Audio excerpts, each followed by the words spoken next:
In 2013, Denmark was ranked the happiest country in the world by the World Happiness Report. In the same year in Greenland, a territory of Denmark, 45 people took their own lives. The year after, 46. The year after that, 34. After that, 49. And the year after that, 41 took their own lives. The Danish suicide mortality is around 10 per 100,000. In Greenland, from the year 2000 to 2018, the average annual rate was 87.3 per 100,000, 9 times that of Denmark. 10% of all deaths in Greenland can be attributed to suicide. According to an NPR article by Rebecca Hersher from 2016, it is not an exaggeration to say that everyone in Greenland knows someone who has killed themselves. From 1970 to 1989, the suicide rate in Greenland increased from 28.7 to 120.5. What happened in Greenland between 1970 and 1989? Greenland has been inhabited by peoples for millennia, but our story begins with the arrival of the Norse. Greenland was settled shortly before the year 1000 CE by Icelanders, most famously Eric the Red, who according to the sagas was fleeing Iceland due to banishment for manslaughter. There, the settlers found fjords suitable for pasture and some agriculture. At this time, Greenland was inhabited by the Dorset and Thule people, who are ancestors of various Inuit groups in the Arctic, among them present-day Greenlandic Inuits. The relationship between these settlers and the Dorset and Thule people is not yet conclusively known. One motivation for the Norse spreading all across the North Atlantic was the search for high-value luxury goods for European and Middle Eastern markets. The eastern expansion through Russian river systems was motivated by proximity to wealthy eastern markets, and expansion up the coast of Finnmark was motivated by the pursuit of high-quality furs. There's evidence that Scandinavians settling in Greenland were motivated by the exact same thing: resource extraction for the purpose of export to various markets. Ivory was an export product, and everyone in the Norse settlements participated in its production. It was so valuable that almost none was kept for domestic production. It was almost all exported. The Thule people did not hunt walrus in order to export ivory into emerging proto-globalized European and Middle Eastern markets. This was something new, brought to this land by European settlers who had previously hunted the walruses of Iceland into extinction in the pursuit of ivory. The Norse settlers in Greenland seemingly had some understanding of ecological sustainability, however, whereby they limited their hunting to certain species of seal, which they became increasingly reliant on for sustenance as the climate worsened after the medieval warm period. They avoided hunting the easier prey of local harbor seals in favor of the harder prey, the more abundant harp seal. Konrad Smirowski of the University of Bergen says these hunts of this difficult seasonal prey were communal affairs, with the hunt being divided among the farms by some unknown criteria. In the 1400s and 1500s, these settlements vanished without any trace for why. In the same period, the climate cooled and the market for ivory collapsed as increasingly the Norse had to compete with African elephant ivory, which was of a much higher quality. Greenland was reliant on trade with Scandinavia for many resources that this distant, sparsely populated resource extraction site could not produce. The Black Plague wiped out a significant portion of Scandinavia, devastating Scandinavian society, perhaps drastically reducing the influx of vital goods to Greenland. Being indirectly victims of a pandemic, giving them fewer people to trade their ivory with, being outcompeted in the emerging proto-capitalist market, and suffering the effects of climate change, the Norse Greenlandic settlements did not survive. McGovern theorizes that all these factors, together with stormy seas and maybe a few subsequent unsuccessful seal hunts, could have placed the settlements in a downward spiral, one from which they never recovered. According to Niels Lunderup, forensic anthropologist of the University of Copenhagen, people may have moved there when the going was good, when there were resources to extract, and then moved away when profits dried up. A sort of a boom town. Jette Arneborg, senior researcher at the National Museum of Denmark, found evidence for some of the settlers having abandoned their settlements. In the ruins of a Norse farmstead known as the Farm Beneath the Sands, evidence was found that some doors had rotted away on their hinges, allowing sheep to take shelter inside the abandoned home. However, one door seemingly did not rot away for a very long time, and there had been no sign of any sheep. Arneborg theorizes that the settlers had cleaned their homes, taken what they could take with them, and closed the doors, never to return again. The Smithsonian article ends by saying, perhaps the Norse could have toughed it out in Greenland by fully adopting the ways of the Inuit. And Lunderup adds, why didn't the Puritans just go native? But of course they didn't. There was never any question of the Europeans who came to America becoming nomadic and living off buffalo. The Norse came to Greenland for a specific purpose. To fundamentally change who they were and how they lived wasn't a part of that purpose. They came looking for resources to export. That was it. the Danish crown considered Greenland to be one of its dependencies despite no contact in centuries and several failed attempts to recolonize. In 1721, the Danish-Norwegian missionary Hans Egede traveled to Greenland on behalf of the Danish-Norwegian monarchy in search of unreformed Christians, descendants of the original Norse settlers. The missionary endeavor was financed by Hans Egede's own private colonial trading company, which would give way to various other private trade monopolies, the final of which was De Alminnelige Handelskompani, which I would translate somewhat to the General Trading Company. Private merchants traded European goods for Greenlandic commodities, until these private monopolies were eventually replaced with a crown monopoly in the form of the Royal Greenlandic Trading Department in the mid-1770s. The state corporation maintained its control over Greenland until 1950. By the time the crown took over, most of the factories and outposts that would persist along the Greenlandic coast had already been established by private actors. These private actors and the state corporation organized the literacy work that would be required for the original purpose of the colonization, that being the missionary work. This resulted in widespread early literacy in Greenland. The Danish state monopoly on trade in Greenland had a dual purpose: to prevent competing financial interests from participating in the seal and whaling industries of Greenland, but also to paternalistically, quote, protect Greenlanders from outside cultural influence. An ironic thing considering the ongoing missionary work, which, according to Axel Kjær Sørensen, caused significant antagonisms between the missionaries and the trading company. Ohio State University professor Matthew H. Birkhold calls this, quote, civilizing mission and protection from outside influence a simple justification for the Danish state to protect its stranglehold on the island's natural resources.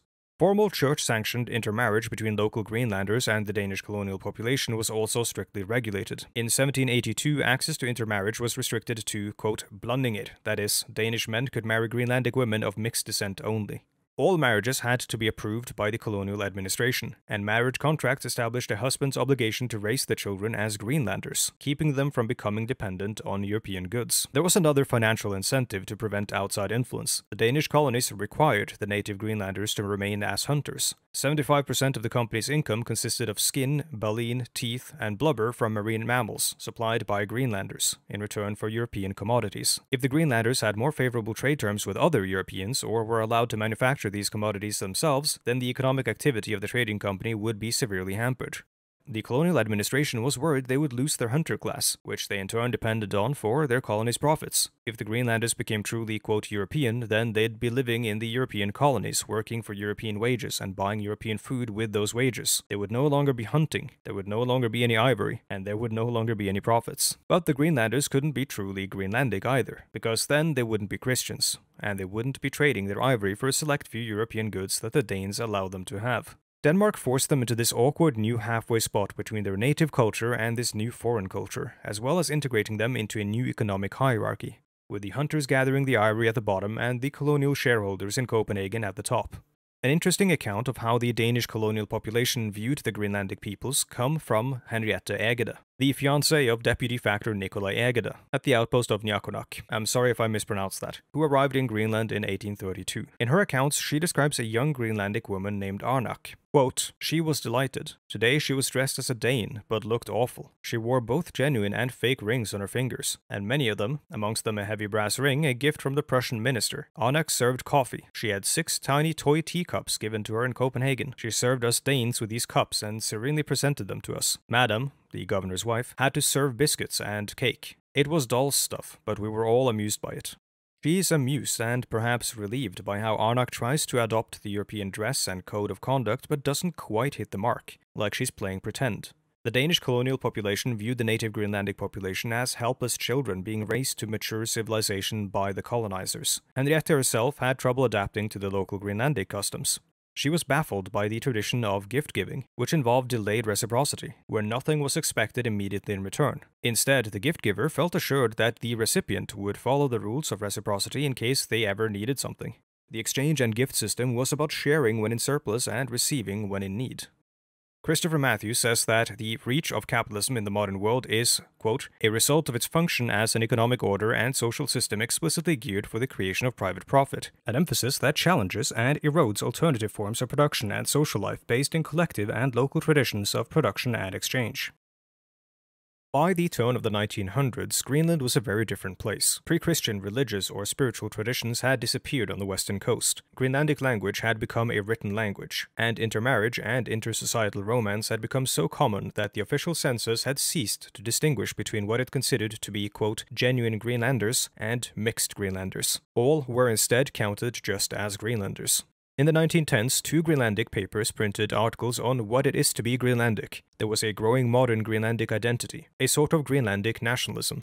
The debate pointed to 2 things as core to Greenlandic identity: their language and their traditional hunting practices. Traditional hunting was the core of Greenlandic subsistence, and the reason for their existence, or so claimed those who highlighted it in the debate. Again, while this was a traditional aspect of Greenlandic culture, it was also one mandated to be continued by Danish colonial authorities for practical concerns. Despite the efforts of Danish authorities, subsistence hunting had greatly diminished towards the 1910s.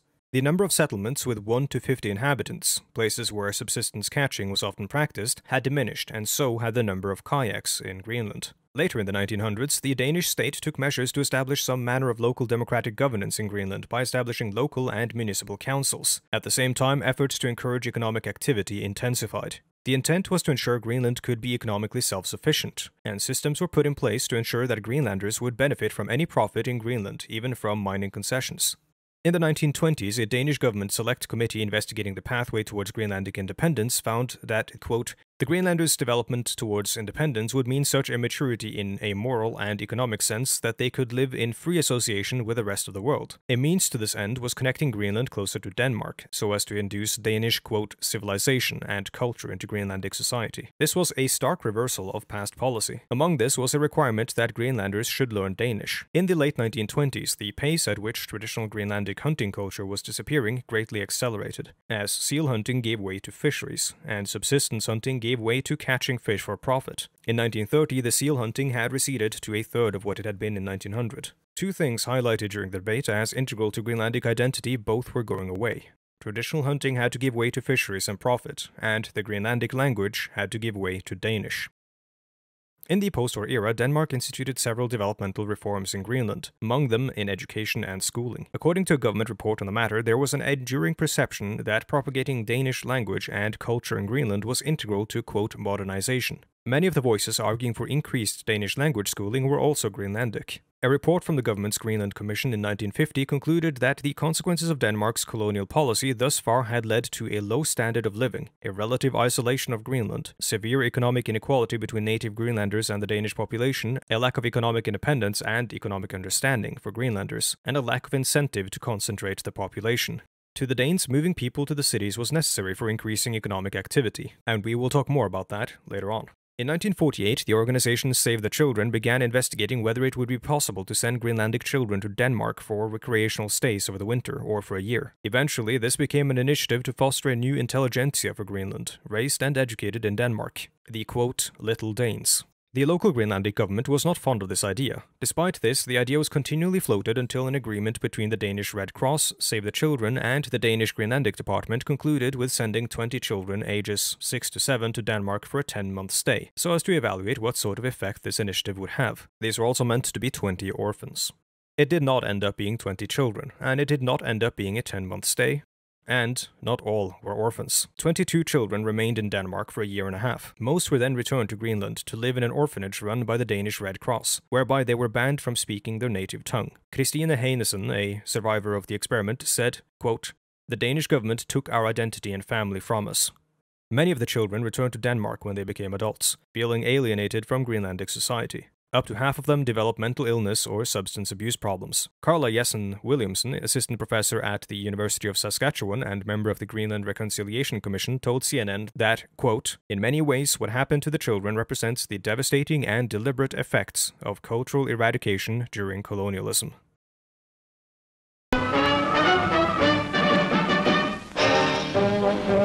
War's dramatic action reaches the far north. American troops had a presence on Greenland since World War II, after they occupied the island under a treaty with the Danish government in exile. In the 1950s, the United States constructed early warning radar systems on Greenland to warn of possible Soviet attack. A part of the American strategy of deterrence involved keeping a number of nuclear-armed B-52 bombers in the air in case of a Soviet first strike. One such B-52 crashed 7 miles out from the runway at the Thule Air Base on January 21, 1968. In 1957, Denmark instituted a ban on nuclear weapons on their territory in peacetime, meaning no such overflight or indeed any landing at Thule Air Base by a nuclear-armed B-52 should have taken place. The Danish government insisted that the bomber had approached Thule due to an extraordinary emergency. Later declassified documents revealed that US nuclear weapons had been stored at Thule Air Base all the way until 1965, and that weapons had been airborne, carried by B-52 bombers over Greenland between 1961 and 1968, in which one such B-52 bomber crashed. According to some media reports, 1 out of the 4 bombs carried by the bomber was not destroyed in the crash. In 2009, Sverre Åge Christensen authored a report for the Danish Institute for International Studies on the event, and subsequent reporting on it. According to the report, there is little evidence to indicate that all 4 bombs were not destroyed. However, the plutonium in the primaries of all 4 weapons was dispersed in particulate form in the explosion and the ensuing fire. Much of the ice around the area of the crash had been contaminated by these particulates and had to be cleaned up. Though the Danish government paid a compensation of 50,000 Danish crowns to the workers for potential health hazards in their line of work, among the studies I read, no increase in mortality or hospitalization could be observed among those who had worked on the cleanup at Thule, though several other reports assert a 40 to 50% increase in cancer rate. I could only find references to these reports and I couldn't actually read them. This means that my takeaway on the situation could be wrong and the reality could be even worse. Regardless of the real material effect this has had on the population of Greenland, the fact remains that under Danish auspices, Danish policy and law was violated in order to make Greenland a base for American nuclear weapons, with some accompanying risk, and without any consultation with the local Greenlandic population. As fish exports grew, the fisheries required fish processing factories, and villages were simply too small to house these, drawing the people of Greenland to the cities. In 1974, the village of Kankik was home to about 50 or 60 people. In a short amount of time, the village would be erased from the list of towns in Greenland by the Danish government. There simply weren't enough people living there, and there wasn't enough economic activity to keep a school running and a health clinic operating. The Danish government decided to shut down the village and tell its inhabitants to move to the cities, away from their rural homes to concrete tenements. According to Birkhold, the concentration of the population into municipal centers included forced relocation of Greenlanders and a restructuring of the labor market. He says that Danes were imported to the island to run businesses, growing from 5.25% of the population in 1950 to nearly 20% by 1975. New laws were passed in which civil servants born in Greenland could only be paid 85% of the salary of civil servants born in Denmark. Quoting now from an NPR article by Rebecca Hersher. Some tried to ignore the new setting and live as they had before. Anda Poulsen recalls men hunting seals in Nook Harbor in the afternoons, next to the Royal Arctic Line cargo ships, and dragging the meat back to their flats on children's sleds. Anda was looked down upon as a village kid in the city. Quoting again, "For him there were 2 choices. He could stay what he was, a village kid who spoke Greenlandic and didn't fit in, or he could change and become a Danish-speaking city kid, indistinguishable from the others. At school, the message was clear. Danish speakers were better than Greenlandic speakers. Danish stuff was cooler than Greenlandic stuff. Village kids were inferior to city kids." The NPR article sees this in a much more contemporary perspective, by nature of it relying on living testimony. But all of these developments, the language and the economic developments, had been ongoing for centuries, as I've shown you. Quoting again, "The first death Anda heard about came shortly after Kankik closed. The man was young, just 20. Anda knew his parents. Shortly after that, another family that Anda knew found their teenage son's body. A few years later, their other son killed himself. From the time Anda was 14 until he finished college, at least 10 people from Kankik killed themselves. Again, by the end, this was a village of 50 to 60 people. It was almost all the young men. Very few of us survived, he says. Anda Poulsen alongside Atza Schmidt opened up Greenland's first suicide hotline. For 18 years, Atza Schmidt woke up in the middle of the night and spoke to people who were feeling suicidal. Atza Schmidt had lost her son Uyanserak to suicide at the age of 21. Over the course of thousands of calls, Atza had seen a pattern, love or a loss of love. She said, "Some people are raised with a lot of love, but some people are not. These people who didn't get love in their childhood, when they meet a partner, they try to hold on to them like they own them. They think that this one person, they can only love him, and he's the only one who will ever love them. And when they break up, the person feels like their life is over." She thought, "Maybe I am giving them a little love." When communities are disrupted, families start to collapse. There's an increase in child neglect and physical abuse, and also alcoholism. As I had mentioned earlier, the Danish colonial project was much concerned with maintaining, quote, authentic Inuit ways of life by preventing the spread of European material culture, while continuing to teach them Danish and converting them to Christianity. Many Greenlanders resisted this and decided themselves what sort of European material culture they wanted to engage in, acquiring a whole host of goods from the settlers. As mentioned, these restrictions were motivated by maintaining profits, but there were other motivations as well. One perhaps noble ideal was to safeguard the Greenlandic population from various conditions brought along by Europeans that were dangerous to their health, like disease and alcoholism. In 1986, right at the height of the suicide epidemic in Greenland, Per Langgaard wrote a case study for the Journal of Arctic Anthropology, investigating the impact of rapid modernization. Greenland was undergoing a massive modernization, but this modernization and investment was mostly taking place in the municipal centers on the western coast. 40% of Greenland's total population lived in villages in 1960. By the 1st of January 1980, that percentage had dropped to 21. During the 1950s, 12% of public expenditures was spent in the villages, while in the late 1970s, only 8% reached the villages. Specifically, in the period of 1966 to 1970, only 3% of the expenditure reached the villages.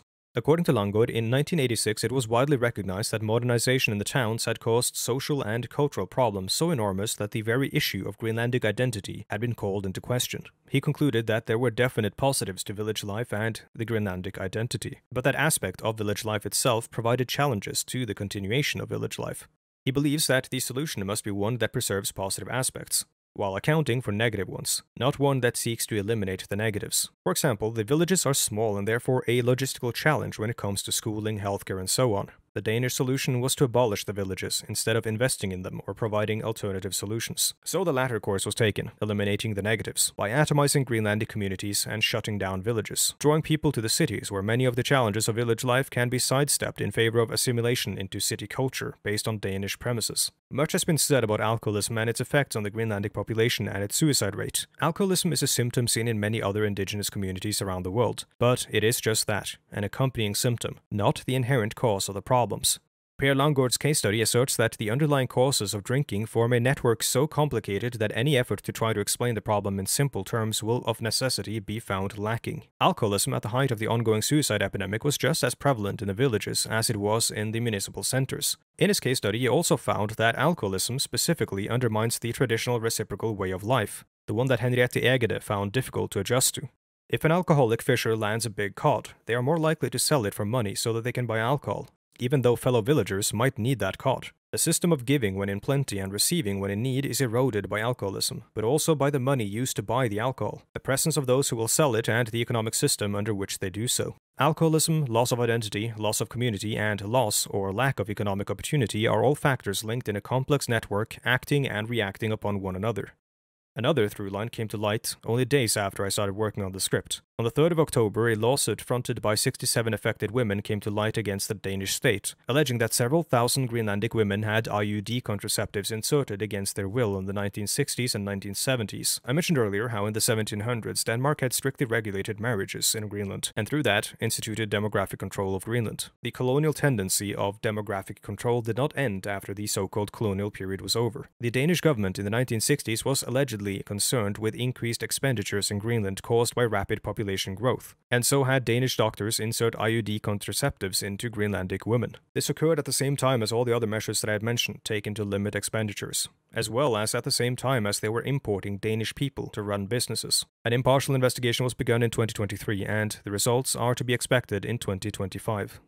You can't point to one cause for Greenland's suicide epidemic, but for centuries there's been one thing looming over Greenlandic society, with the means but perhaps not the willingness to accept the full scale of the responsibility they took upon themselves after 1721, and that is Denmark. When they decided they were going to, quote, guide the Greenlandic people to maturity, that implicitly meant it would occur on Danish terms. As the era of Ronald Reagan and Margaret Thatcher was ushered in the late 70s and 80s, villages which became costly or impractical to run were simply shut down by the Danish government. Their public institutions, which relied on Danish funding, were rationalized and moved to municipal centers. Villages struggling with suicides have no psychologists. They have to video conference in from the cities, because human life under this rationale is weighed up against expenditure. In the 1700s, when Denmark needed the Greenlanders to stay in the villages and be Greenlandic, they were not allowed to be, quote, European. In the 1900s, when Denmark needed the Greenlanders to come to the industrializing cities and be European, they were not allowed to be Greenlandic. I think Asta Schmidt is right. The problem facing Greenlandic people is one of a lack or loss of love. It's a problem of alienation felt by almost everyone in the world at this point, but one much more acutely experienced by the members of atomized indigenous communities. Quoting Rebecca Hersher, "A few years ago, Anda Poulsen found an unexpected outlet for his stress. More than 2 decades after he forced himself to assimilate, Anda rediscovered traditional Inuit drum dancing, which celebrates hunting and being near the ocean, and started a group called the Nook Drum Dancers. Now, at least once a week, he sings and dances with his sealskin drum. Quote, when I feel sad or angry, I drum dance, he says. In the summer, Anda takes his children back to Kangek, where the colonial wharf is slowly collapsing and the old store stands empty. Sometimes, while they fish and play among the abandoned houses, he takes his drum up the hill and closes his eyes and dances. Thank you for watching. And thank you to the patrons. For obvious reasons, I did not look to have a sponsored ad read for this video.